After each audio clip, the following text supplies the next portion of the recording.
Good morning, good afternoon.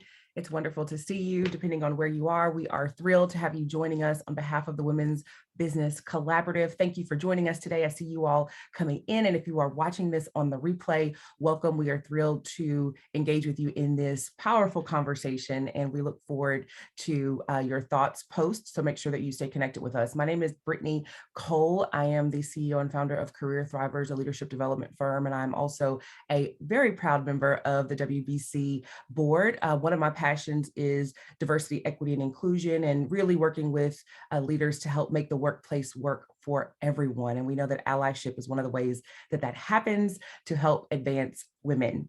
If you are new to the WBC, just to share a few some information about who we are an unprecedented alliance of 60 plus business organizations that are all centered around women. And we're very, very proud of that. We have hundreds of business leaders that are really building a movement to achieve equal position, equal pay, and equal power for all women in business.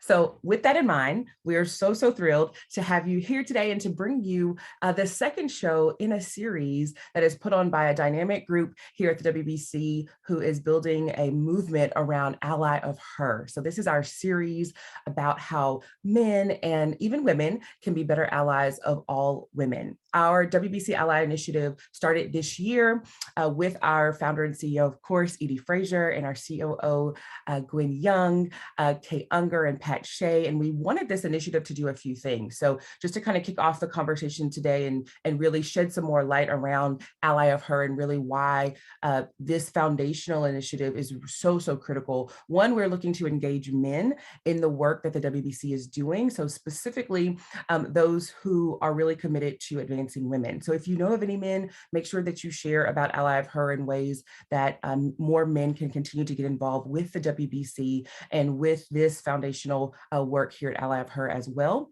The second thing that we're really looking to do is introduce and really help to provide insights around the concept of allies, and really not only knowing what that word means, but knowing how to take action around it. What are the skills that are necessary to be allies of others, and to provide information, and also to be an ally corporate program for organizations. And so if you are at an organization that may not be doing a lot around this work, or perhaps you've started doing some work around allyship, we'd love to be a partner with you and talk more about what that could look like. And then last but not least, we want to provide some real world practices. I wouldn't necessarily say that they're best practices, because you are an ally based on the group that you are doing the allyship work for. So the conversation with that group is really important, but we want to provide you with some foundational and core skills as to how you can get started and continue going forward in that way. So with that, we have a wonderful program for you today. Again, we're really thrilled about this in-depth interview with leaders who are doing this work, right? And also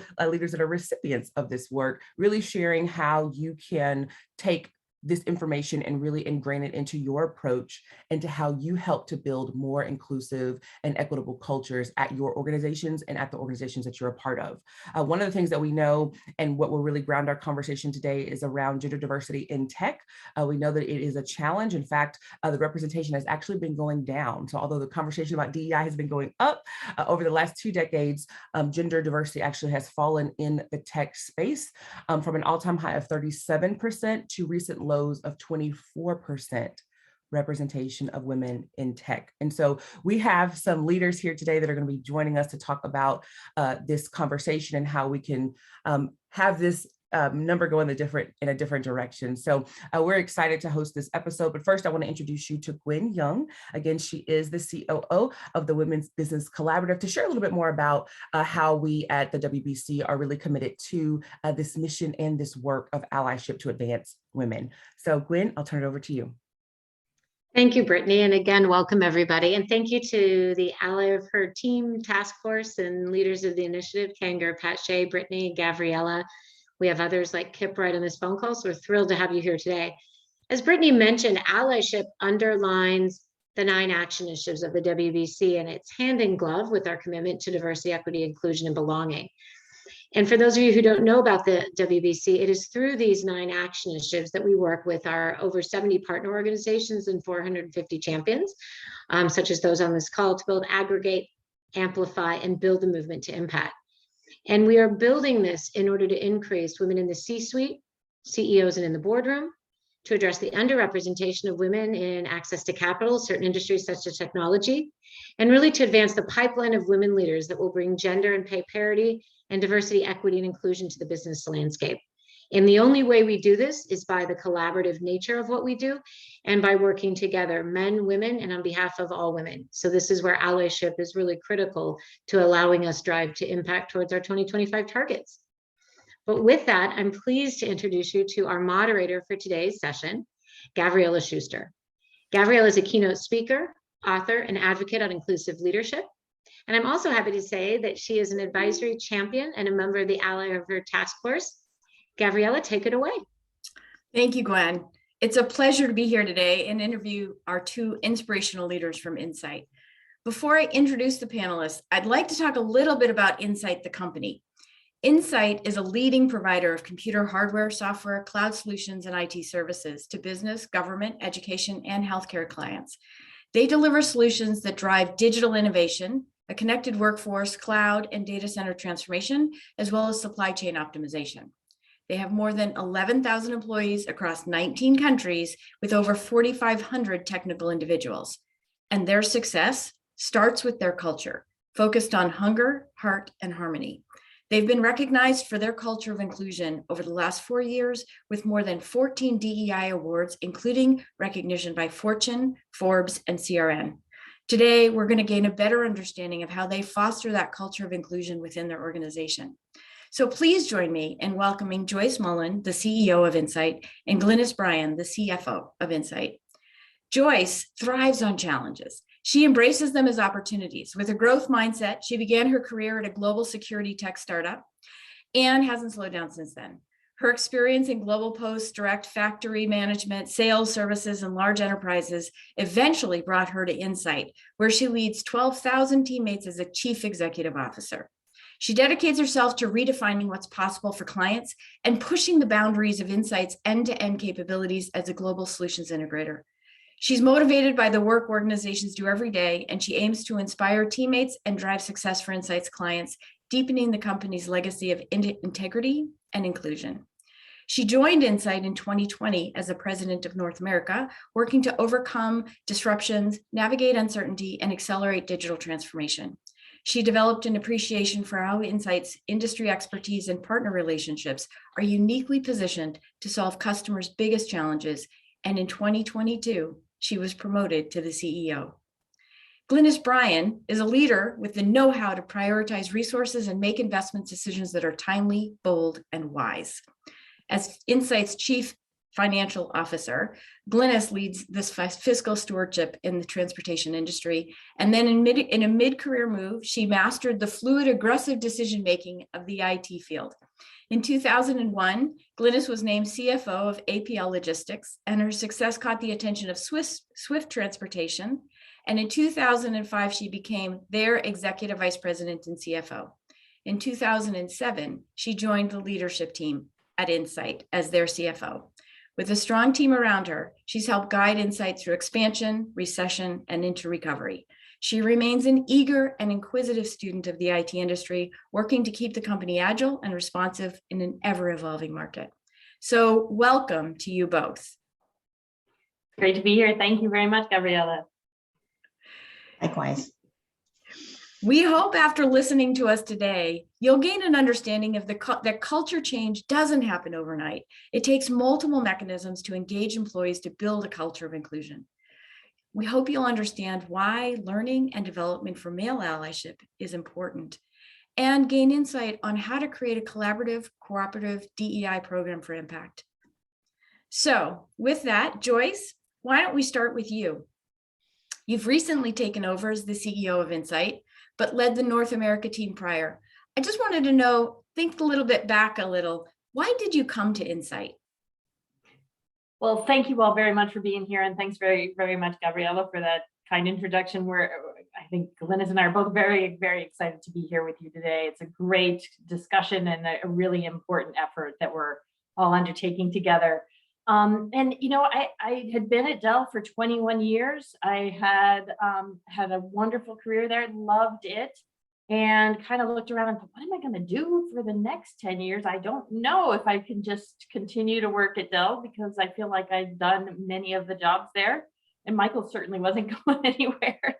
So I decided to leave Dell, and then expected to take 6 or 12 months off. Honestly, my husband, after about 8 weeks, said, you have to get out of here. You've got to go back to work. You're killing me. And my husband's the greatest. But in that time, I had started talking with Insight about the North American job opening. And I knew Ken from many years ago. He was the former CEO. And I knew Insight. At Dell, I had 170,000 global partners. Insight was one of a handful, literally fewer than 6 partners in the world who had made really strategic investments that driven by the vision that Glynis and Ken had for the company in the areas of cloud and intelligent edge and application modernization. And so I spent some time learning more about the company. I had known them, of course, as a partner, but the more I learned and the more time I spent and got to know the culture of the company, very purpose-driven, values-led, that you described, Gabriella. And frankly, I got to know Glynis, and I wouldn't be here if it weren't for Glynis. She's awesome, and I'm thrilled that I get to work with her every day. Love it.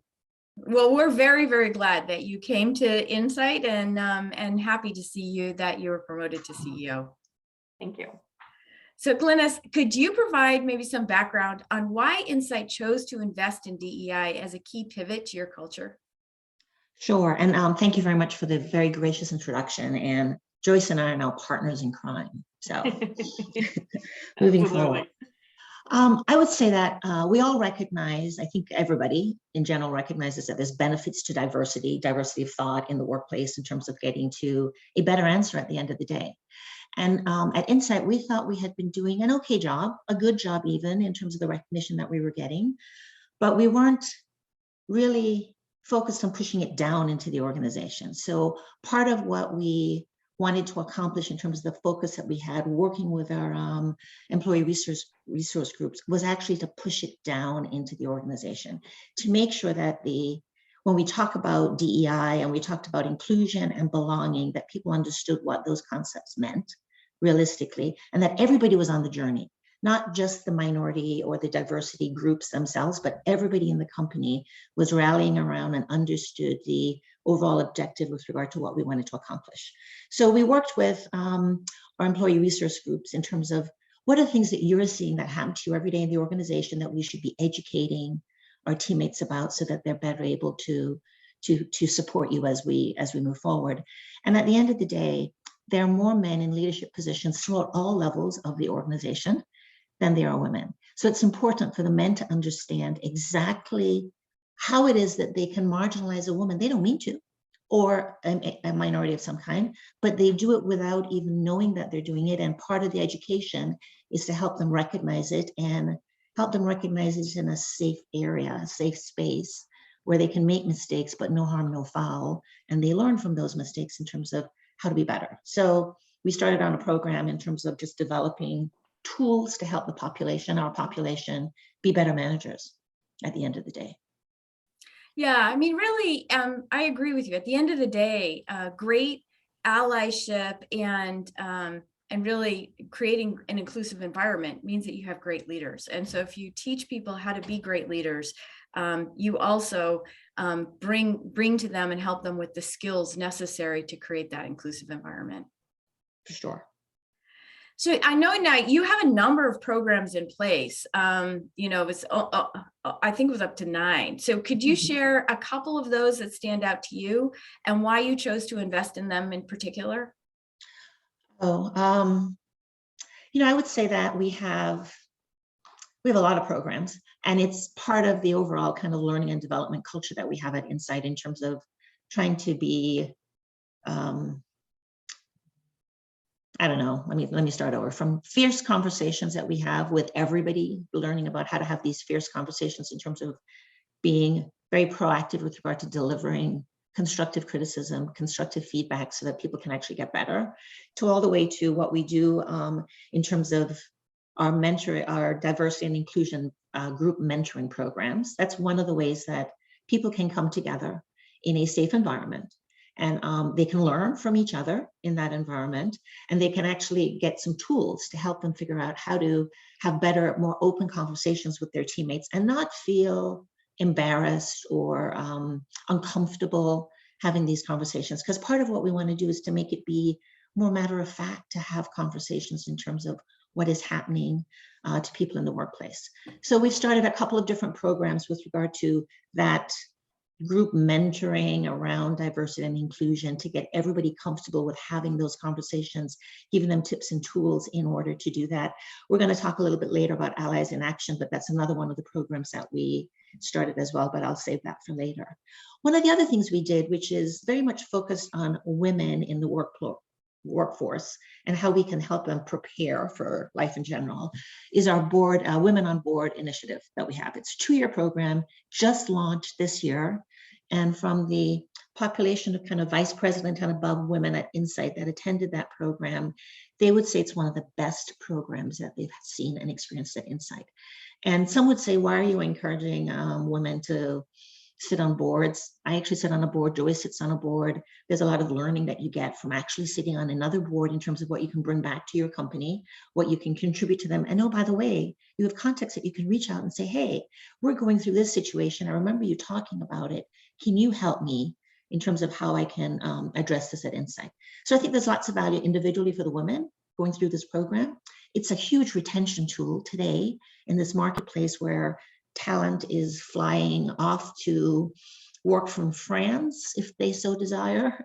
So I think it's a win-win for us. It's win-win for the women, just in terms of getting everybody an opportunity to maximize their potential and to give them some tools to help them prepare for a career that's like, 10 or so years down the road. It's not immediate, but to give them the tools to help prepare for that. So that's one of the things I think that I'm really proud of, because getting a commitment around women in particular, I think is a little bit new for Insight. I mean, we do stuff in general for a broad base of population, but to focus on a program that's a 2-year commitment to women, getting on boards, which we had to convince people was a good thing for Insight, was, it took some courage to get there, and I'm glad that we're there now, and the feedback has been phenomenal. And it's a global program, so people flying from Asia, from our APAC operations, and from our EMEA operations to participate. Yeah, and Yeah. it's an investment, right? I mean, Yeah. you spend money on it. So we're spending money on that instead of something else, which is, I think, a testament to how valuable we think it is. Yeah, absolutely. I mean, I think it's a fantastic program because, it is a way of getting a set of skills that the women may not have had a chance to do, and to position themselves and see themselves in a different light as they go and give advice to another organization and see how that other organization runs. Brings a lot of insight back into your own organization too. Right, it'll make it'll definitely help them be better leaders as well. So there's no doubt about it. For sure. Right. Can I just share a little story? So one of my direct reports participates in this program, and she was being solicited by, 2 of the major executive recruiting firms out there. And she had a conversation with one of them to say, hey, let me tell you why it is I'm not interested in leaving Insight right now with regard to going and looking at another opportunity. And so she walked them through this whole Women on Board program, et cetera, in terms of what Insight was doing for her. And they walked away saying, I understand why it is you're not interested in leaving, but even more, I want to get your name and I want you to send me your resume. And as you go through this journey, you're potentially a person that would be good for us to have in our roster as a potential board member. So that's a win-win for everybody. Right? First of all, she explained, I'm staying at Insight, don't bother me anymore with another job, but she also got connection with regard to a future board opportunity. Yes, absolutely. It's a great story. It's awesome. So Joyce, do you want to share a few of your favorites? Yeah, I mean, I think I'll just highlight 2, and Glynis mentioned one of them already, but we also have we call it the Athena Emerging Leaders Program, which is designed for women earlier in their career, much earlier in their career, women who are interested in taking on leadership opportunities. I think that's it's again a good sort of safe space for people to sort of talk about different ideas. And I think it's, we know we have pretty good parity at the entry level. We have pretty good parity up through kind of a senior individual contributor level, but we start to see women sort of drop off in terms of parity at more sort of a mid-level management stage. So we're trying to figure out how to get more women excited about pursuing leadership careers. We've also it's not a D&I program, but we also just launched a Distinguished Engineers program, Mhm. which is another career path for people who maybe don't want to be managing a bunch of people, but they have a lot of skills and capabilities. We don't have any women distinguished engineers yet. We just launched the program. We only have 4, but if we think about Intel, they've done a fabulous job. For example, I think they have like over 100 female distinguished engineers, and I mean, so we won't have that many, but I expect we will have some female distinguished engineers as well. And then I want to just do one more plug for the ERGs. I think ERGs are an incredible tool to help us improve our D&I efforts, but they also are tremendous leadership opportunities. If we know that leaders who feel passionate about a topic are going to do their best work ever, and this is sort of an extracurricular activity for many, but we get to see people really explode as leaders because they are so excited about what they're doing, and they're in a different environment and they influence different teammates. They build a broader network. I think the ERGs do an amazing amount of good. We're just about to launch one around sustainability too, that will be global, because we have so many teammates really passionate about that. So not only do they just help us get better on these topics, like Glynis explained, but they also are really tremendous leadership opportunities. So I think both of those are great. Yeah, I mean, and it brings the opportunity for leadership and the things that you care most about all the way down through and within the organization to Exactly. create an employee resource group around it. Yeah, and it's great to see who really rises to the challenge and wants to take on the mantle. And by the way, some of these you have to be quite courageous to do it. I love that. It's fantastic. So, and these people also end up taking on more senior leadership positions because they've demonstrated the skills. Yeah. So again, like the board role thing, it helps you get a different view of the skills that someone has other than those that they just bring into the job that they were hired to do every day, and enables you to grow some of those skills in ways that you might not be able to do just in the job they do every day. Exactly. Yeah. So Joyce, could you provide maybe a view into the programs that you have specifically focused around allyship and how they've helped to build a greater understanding of allies and what allies do?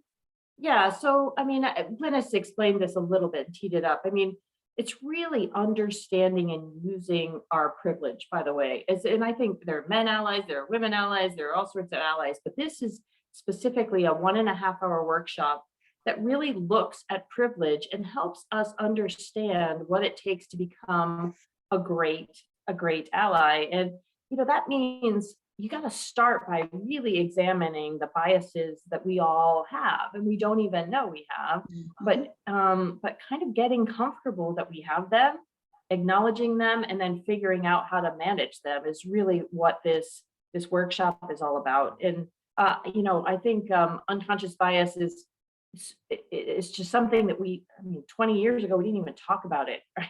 I mean, we didn't utter a word about it. And now I think it's quite a well-developed and defined field. And so this workshop is really just around helping our leaders who are interested in becoming allies really understand that. And Allies in Action is specifically a male cohort of Insight teammates who are really focused on promoting gender equity at Insight. And we're really proud of those guys. I think we've had 30 so far.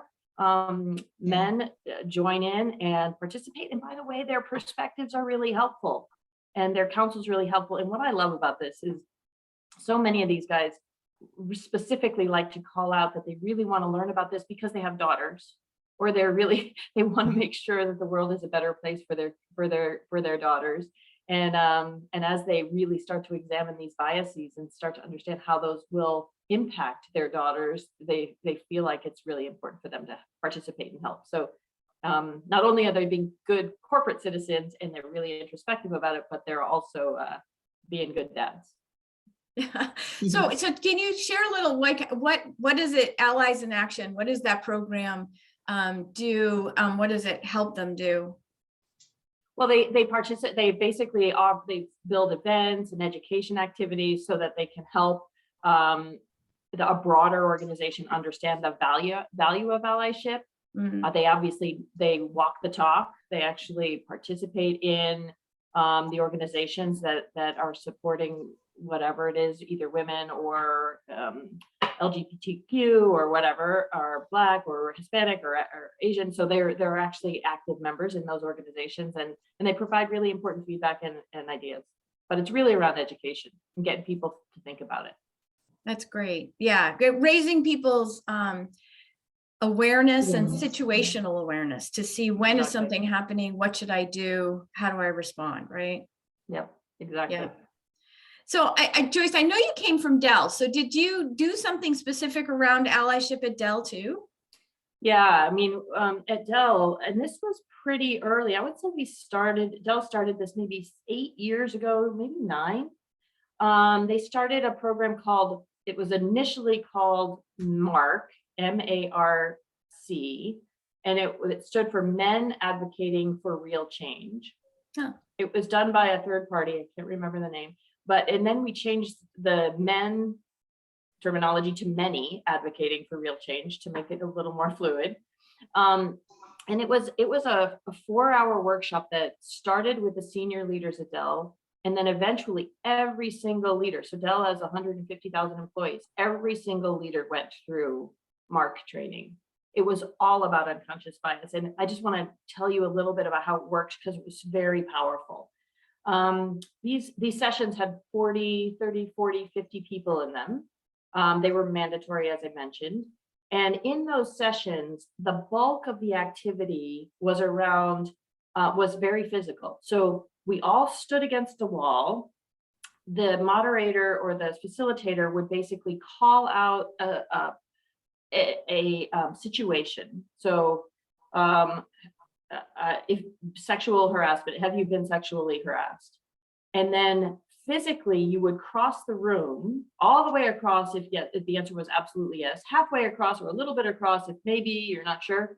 But it was fascinating, and so we go through this exercise 150 times. There were 150 different situations, and each time you would observe who was with you and who was not.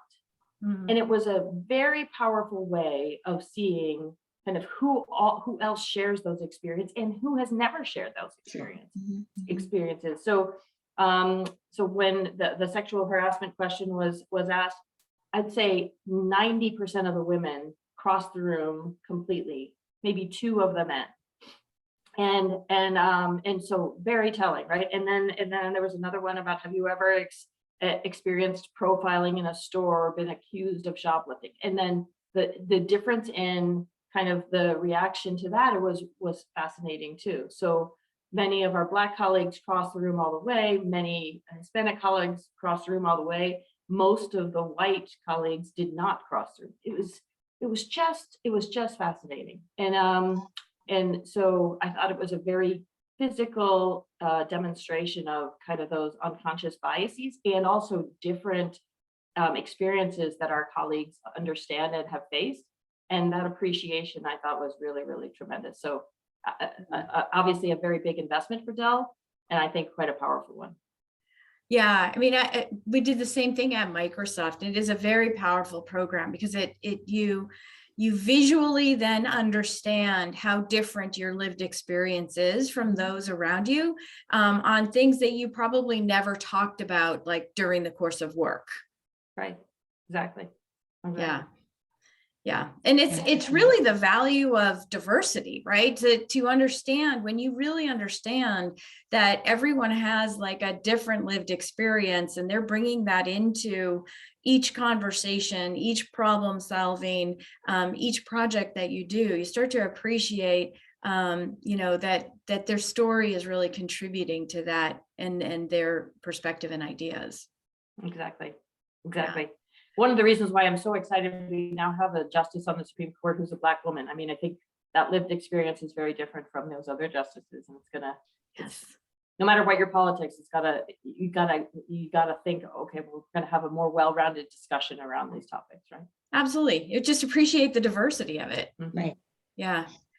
So, Glynis, I know, to create your allyship initiative, Insight had partnered with the good guys, David Smith and Brad Johnson. And I'm interested to hear a little bit more about why you chose their program and what you've seen, that do for Insight. Yeah, one of the things we're really good at Insight, is actually going out to the partner community and asking them what kind of programs do they have about this or this or this. And we were quite willing to plagiarize those programs and incorporate them into our Insight culture and kind of make it our own. And so the good guys came to us originally from one of our partners. It could have been Dell or HPE, but it came to us from one of our partners. We heard about the program when a couple of our Insight teammates had seen it in action at the invitation of the partner. And so as a result of that, we did some research and met with Dave, et cetera, and Dave and Brad, and made a determination. There is a program that goes along with it, right? The Good Guys program. And what we wanted to focus on at the time was getting men involved in the allyship. Some of our male leaders are kind of the sponsors of various of our ERG groups across the company, but we wanted a more broad-based representation. And so this gave us a framework that we could actually implement pretty quickly in terms of leaders coming in and going through the program. We had a cohort, a 20-person cohort that we tested it with to get the feedback in terms of how it was resonating with them, got great feedback on it. So now it's a part of our program. And I think maybe the third program started in March. It happens every 6 months, so March, and then the next one's in April, and they go through that training for about 4 weeks, I think, at that point in time. And then the new group starts again in August, and then they have a little cohort among themselves, and they can kind of bounce ideas off of each other. So it was something we could get up to speed with pretty quickly. It, of course, was cost effective. And we were able to launch. Then the feedback we got from some of our major sales leaders who went through the program. One of the areas where we'd like to get a little bit more diversity is in our sales force and our sales leaders. So several of the first cohort included some of our senior sales executives, and they actually had some very positive things to say about it. So That's I think awesome. It's all ingrained now. Yeah, well, so for people listening who may not be familiar with the Good Guys, I'm just going to hold up their book. Yes. This It's an easy read. It's an easy read. You can see I've earmarked so many things in this book. It's an amazing book. And they have a whole program and training. They don't even know that we're promoting them here right now. but I agree with you. I think that they are they are an amazing choice for somebody looking to really bring allyship into their organization and talk about what that means. So Glynis, let me ask you, how do you measure the success of the investments that you've made in all of your inclusion initiatives? Well, we have various ways. We of course like the recognition that we get publicly with regard to best places to work, most admired companies, best places for diversity, et cetera. But internally, we measure it through a series of different things. We have an engagement survey that we do every year. The highest rated question on our engagement survey for the past, 4 or 5 years is exactly around diversity and inclusion. In terms of how teammates feel that diversity and inclusion is reflected at Insight.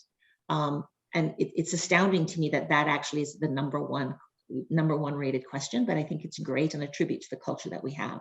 We also look at the participation rates in our employee research groups and how much they're growing in terms of the ability to actually connect with those teammates and have the teammates in the groups feel that they're heard and recognized and that their opinions matter and that we're incorporating their feedback as we move forward. So I think the increased participation among those groups matters as well too.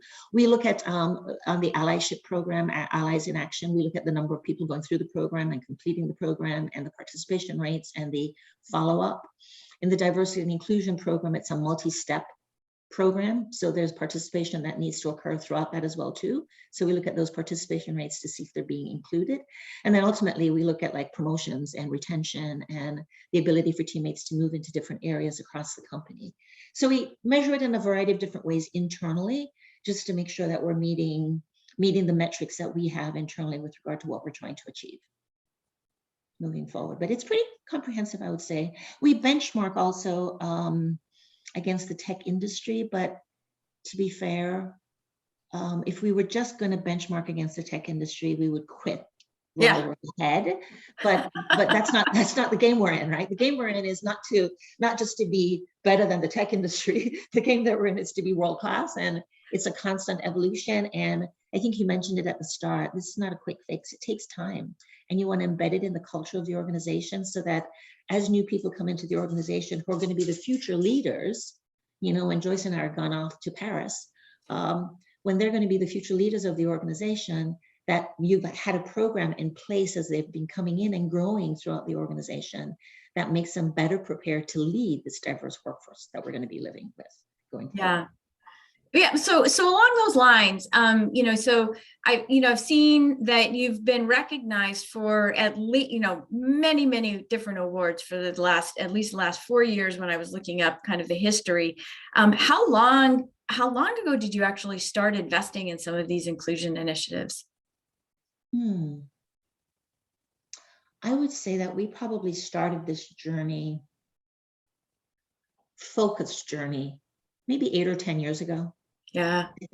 I think before it just happened because we had a CEO, Ken Lamnick, who is one boy in a family of 7 girls, 7 sisters. I could get that wrong. It could be that there's 6 sisters, there's 7 kids in total. But anyway, he is the lone boy in a family of many sisters who are very accomplished, as he would say.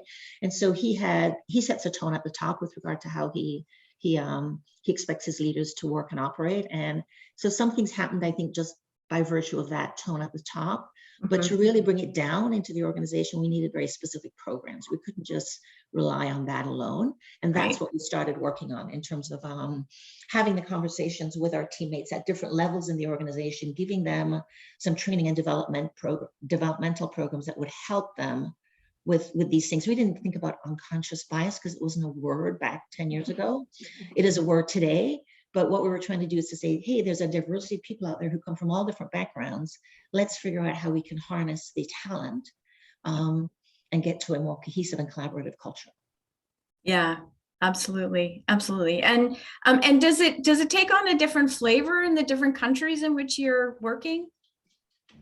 You know, I don't know that we have so diversity and inclusion is very much a US concept, and we measure it in very prescriptive ways. In Europe, they have many different cultures as well. They don't, because of the privacy rules, et cetera, they don't measure quite the same rigor and magnitude that we do here. But I think that we have a philosophy around how we treat teammates.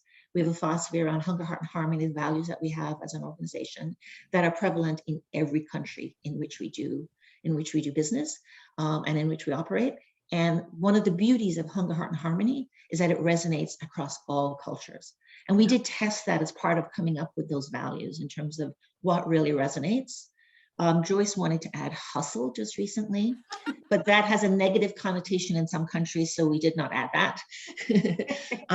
So we're sticking with Hunger, Heart, and Harmony. And it just resonates, and I think that does set a tone across all countries, even though we're not measuring very specific metrics just because of the legal requirements we have to comply with. Yeah, but the culture then permeates the whole organization. Yes, yeah, completely. Yeah, that's great. Everybody talks about it. And we have these harmony days. You know, our color is fuchsia, not that I'm wearing any today, but Insight's color is fuchsia. And we have these harmony days. And then after the harmony day, it's a global harmony day. We have a series of stories that people tell about their life experiences. We have these fuchsia fest photos of how teams have gotten dressed up to celebrate Harmony Day and to celebrate fuchsia. So it's become a fun event that brings people together as well. And then we share these stories that really reinforce the differences, but yet the similarities that we have as you think about people in all different cultures and in all different countries coming together. It's Yeah. pretty cool, actually. I was not necessarily a believer in it initially, but I am now a believer because, I'm a finance geek at the end of the day.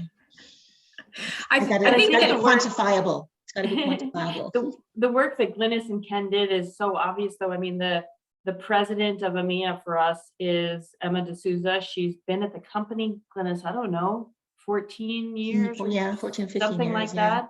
And so absolutely grew up through the ranks. Mhm, So mhm, mhm. the mentoring work and the leadership development work, and I mean, she's a Yeah, great, working in different countries in Europe just to get Yeah. the yeah. So backbone. she's a great illustration of kind of the investment that Glynis is talking about that started long, long ago, and now kind of results in one of, president of our business. So it's pretty awesome.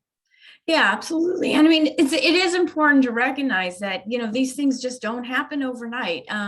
You have to introduce the culture, you have to live the culture, then you have to help everyone understand and Mhm. feel what that really means and how that impacts their day-to-day actions and behaviors. And then, like you said, really support and promote people who are reflective of those values. Hey, Gabriella, there's a bunch of questions in the chat that I think are pretty interesting. So the questions are, why did we choose fuchsia, Glynis, and how did the men respond to that? We have some men who have Fuchsia tuxedos jackets. that are fuchsia. We have men who have every kind fuchsia shoes. We have our leader in Canada is all about it, John Dathan. And he was actually just recognized and Glynis too, by the Women in the Cloud organization for diversity and inclusion efforts. But I think we chose fuchsia because I think it was a brand study, and there weren't a lot of companies who had fuchsia Yes, as their color. They wanted, the fuchsia stands out. So I was like, what about gray? But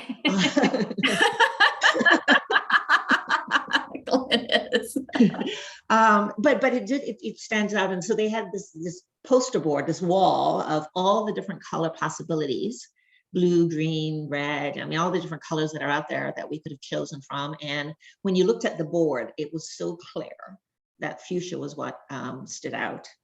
And wasn't it before T-Mobile, Glynis? I think it was. It was. T-Mobile. You definitely had that color before T-Mobile. Yeah. So it's all about it, by the way. So sometimes when you say, so what do you think the strategy is of Insight? They say, I don't know, fuchsia. I'm like, oh my gosh, we have work to do. Well, but I think that in marketing, right, it represents boldness. Yeah. Yes. And we wanted to stand out. We did. We wanted to stand out from the more sober colors in technology, I guess. Yes. And like how Microsoft has, different colors, in your mark. It's 4 different colors. So a similar concept, maybe. Very, very similar. Yeah. All done by the branding teams. Yeah.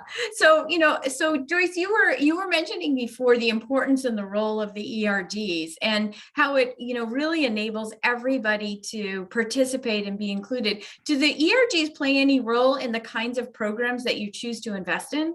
Oh, absolutely. I mean, they are very helpful. I would say not only in helping us identify programs that need investment, they are very helpful in helping us understand. They're very vocal and help us understand when we need to take a more formal stand on the issues, maybe that are going on with our teammates or going on in our communities. Mm-hmm. They are very helpful at giving us feedback on what's not working well, among our recruiting efforts, for example, that might not be targeted enough at increasing diversity. I mean, so they play a very active role, and I value their leadership. I value their courage, as I mentioned earlier, and I absolutely value their contribution to the business. So they are pretty active. And one of the reasons why we are adding another one around sustainability is because it's such an important topic for so many of our teammates.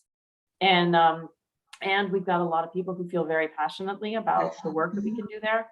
And I should also say that this is going to be increasingly, this whole topic of ESG is taking on incremental importance with the SEC right now is in a comment period, I think, as everybody probably knows, around how can they actually hold companies like us accountable for what we claim that we're doing and make sure that it's actually real. And So we obviously been talking about the S part of ESG for quite some time here, but that will also apply to the environment, sustainability, and things like that too. So anyway, I think the ERGs are a great source of inspiration, guidance, advice, and really pragmatic counsel. Yeah, yeah. And so is there an opportunity with for those who are participating in the ERGs to get more visibility within the organization? Do they have opportunity to meet with you, to meet with Glynis, to meet with other people in the team? I mean, there's sort of different events that are, so we have, I would say there's probably every month an ERG is kind of in charge of, whether it's Black History Month, there's a whole bunch of events around that, or you know, gay pride events during June or whatever. And so lots of times there's sort of, you think about the calendar, there are various times when some ERGs are more active in terms of events and attention and focus. But absolutely, I meet with all of them. Glynis, I'm sure, meets with all of them too. Yeah, I think it's so it's one thing to have the groups, but if you're not actually actively engaging with them and listening to them, you don't have to agree with everything that they say or everything they think Insight should or should not do. Right. But it's actually the engagement with them and saying, hey, here's the Insight perspective. Like, how does it marry up with your perspective? But I think it's just the engagement and the consideration and the thought that we have when we meet with them with regard to really listening to their ideas that I think really resonates with the groups, even when we don't always agree with the direction they want us to take, but we've at least listened to them. We've given them a forum to be heard. And sometimes we modify our thought process with regard to how we're going to handle a specific issue based on feedback from the respective groups. Yeah, that's great. So Glynis, you know, what have been the specific benefits of having the Allies Initiative at Insight? What have you seen as, you know, the value bringing back to the organization on that? You know, I think it's just been increased awareness across all levels of the organization with regard to our differences and our similarities, and how some people may view a situation completely different than I would or you would, just by virtue of where they're coming from and what their background and experiences have been. So it's a little bit around educating people, educating our broader teammates about that. That's one. And I think the other part of it is that it provides an environment where we can provide a safe space for leaders to talk about issues that they may be encountering and give them some advice about how to actually handle it. So before we had these groups, I think that nobody really wanted to bring forward an issue around one element of diversity or the other. I think there was a little bit of holding back. You didn't want to come forward and admit, I don't know how to handle this. Now it's much more open, right? It's open. I don't know how to handle this. I want to learn how to handle it. So help me. And I think we have much more of that coming out now. And that's filtering all the way down in the organization. And I keep repeating this because it's really important. It has to go all the way down through the organization so that as people come up through the organization, we're getting that greater diversity and we're recognizing the benefits that the diversity brings to the table. So I think that's what they've helped us accomplish. Yeah, I mean, you know, what I've observed is that, you know, people recognize sometimes when those kinds of microaggressions are occurring, but they don't know what to do. Right? So like, has this helped people kind of get some words around how to be part of that and not create kind of a blame or shame, but to actually respond? Yes.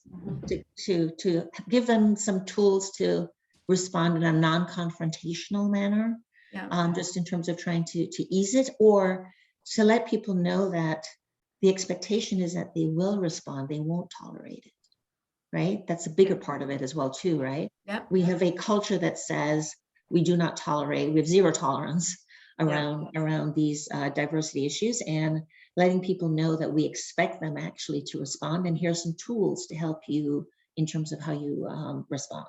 Yeah. I think that's a big part of it.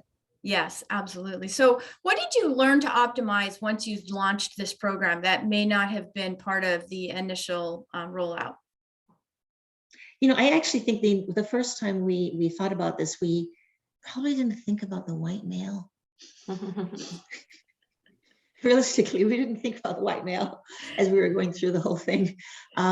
And it turns out that's the benefit of Dave and Brad, right? Ultimately, the good guys in terms of what they help bring to the table, because many minorities, the diversity across our population today, will go through managers who are white males, right? So ultimately, being able to be recognizing that that constituent needs to come along in this journey.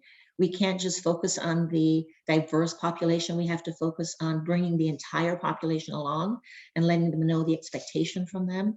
That, I think, was something that came later, because that's a 2020 program, I think, maybe 2019 program, but it's a later program that we started in terms of Allies in Action, just in terms of bringing that cohort along.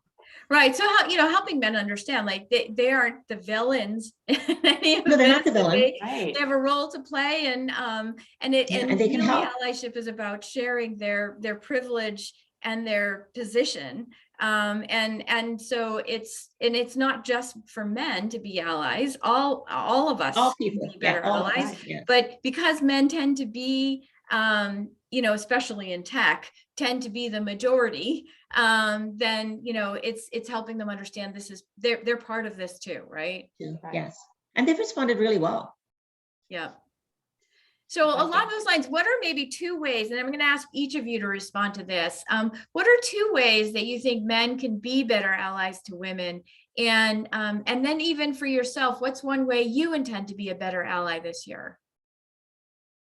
So Joyce, why don't we start with you? Yeah, I think I would like to see more of the Insight men going through this program. I said we had 30. I'd love that number to be over time 500, or you know what I mean? I mean, that number needs to be much bigger. So investing the time and realizing kind of the role that they can play, I think that would just, the more people who go through the MARC type training or go through our workshop or whatever, I think the better we will be, a better company for it. And I think we will do a better job promoting great diverse talent and retaining great diverse talent. So that's one. And then I think the other thing is to engage. Choose one ERG to support or engage. Go to one event. I mean, just because I think getting over that hump of, wait a second, this is a women's event, why would I go? Or this is an LGBTQ event, why would I go? I think just going one time and figuring out that there's a contribution that they can make, and I think that makes it easier to go the second and the third and the fourth time. So those are the 2 I would say. And in terms of what I would do, what I intend to do to be a better ally, I am very, very concerned about there's a few stats in tech that just blow my mind. 5% of software developers in the world are women. 5%. That is a ridiculous number. So I mentioned that we have a pretty new Distinguished Engineers program. I really want to figure out what's getting in the way of us having the next 10 distinguished women distinguished engineers sort of get to that point in their careers. And I don't have a strong enough understanding of that, so I need to dig in and learn more about that. I love it. I want to see that in action. Exactly. And Glynis, how about you? I would say that it's being intentional around inclusion. So if you're in a meeting and you're leading that meeting, it's actually reaching out to people who may not feel comfortable speaking up, and just making sure that you give them the opportunity to actually get their voices heard. Because a lot of times, we as women sit meekly on the sidelines, probably not Joyce or I, but we sit meekly on the sidelines and wait to be called, or we don't think our opinion matters. So just recognizing that and reaching out to get a cross-section of opinions, not just have the talking heads in the room talk all the time. I think that's one way that men can be really impactful and helpful in that regard.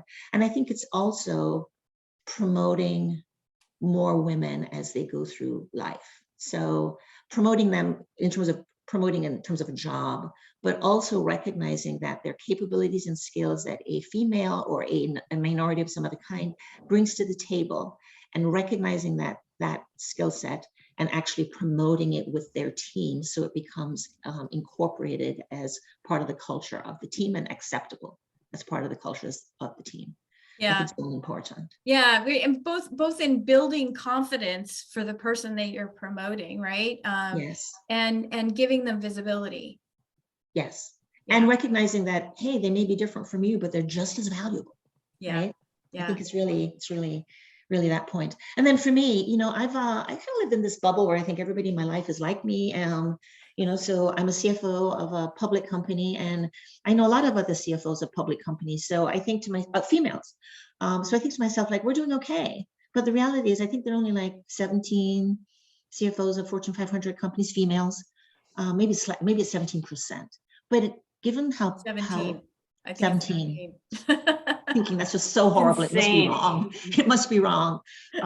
But realistically, I've only in the last 2 years, as bad as that sounds, come to the realization that I personally could be doing more, because not everybody is like me, meaning that, they haven't all risen to the top. And I have been fortunate to have worked with some really great people that have helped me along the way. And I think now for me, a big part of what I want to do now is help other people get to that point. So this whole supporting of the Women on Board initiative at Insight, albeit expensive, is a part of that, in terms of just actually making sure there are more women who have the opportunity to achieve success in a variety of different areas, not just at Insight. And leveraging the fact that I am Black and female, and I have a voice, and I have demonstrated my capability, so I can drive this point home in a way that is, I think, impactful. And I've never actually leveraged that before. I think I need to leverage that to help other women know that they can do it, and help other people know that women can do it. Dennis, does this mean you're Absolutely. going to start tweeting? I mean, that's what allyship is all about, recognizing that you have now privilege and position and power, and Yes, how yes, you yes. empower others with that. Yeah. Yes. So late coming to the game, I acknowledge that, but I'm here. I'm there. I'm at the starting line. Yes, By the way- absolutely. Never By the too way, I late to just want to say start. one more thing. We just Yeah. hired, because what the stat that Glynis just talked about for CFOs, I think also applies to CIOs. IOs. And we are so lucky. We just hired Suma Nalapati, and she is our new CIO. She just started a couple of weeks ago. But Yeah. I think those numbers are equally low. Gav, I don't know Low, if you have they the are. stat on there, but They are. it's like that. Absolutely. Well, it is clear to see why Insight has been so widely recognized for your efforts around DEI. You have so much going on, and you have so much focus on this, and it is a core part of who you are and what your culture is. And I really appreciate both you, Joyce, and Glynis, sharing that with us today and helping us to understand what are some of the other things organizations can do. So at this point, I want to thank you both for your time today. Thank you. And thank you. And I turn the mic over back to Kay Unger. She's a key advisory member of the Ally of Her initiative. Kay? Well, I just want to thank you, Gabriella and Glynis and Joyce. This was extraordinary. We have all learned so much, and the tools you have given us. And I'm very proud to be wearing fuchsia earrings. It was planned. And it's just incredible. I want to thank our entire committee, which is Patricia Shea, obviously Brittany, Wen Young, Gabriella Yu, Kip Wright, Amy Orlov, and Dan Kramer, and Harmony, and Heart, and Hunger. I mean, you have really, really inspired us. And I don't know about all of you, but we really want to send this information out to everyone, and you will be able to get it on our website. And to everyone listening, this is a great reason to join us at WBC. We are the only women's business collaborative. Our mission is to create equal position, power, and pay for all women in business. And remember, every opportunity you have today, let's all be allies. You have inspired us, and many of us have come late to the game, but there's plenty of time ahead of us. And I work in with universities, and boy, is this really an area, not just in business, but in schooling and education, Yeah, yeah. all the way to graduate school is vital because there are not enough women at the top. Thank you, Good everyone. luck, everybody. Thank you. Take care. Thank you Great, so thank much. you. Take care. Bye. Bye.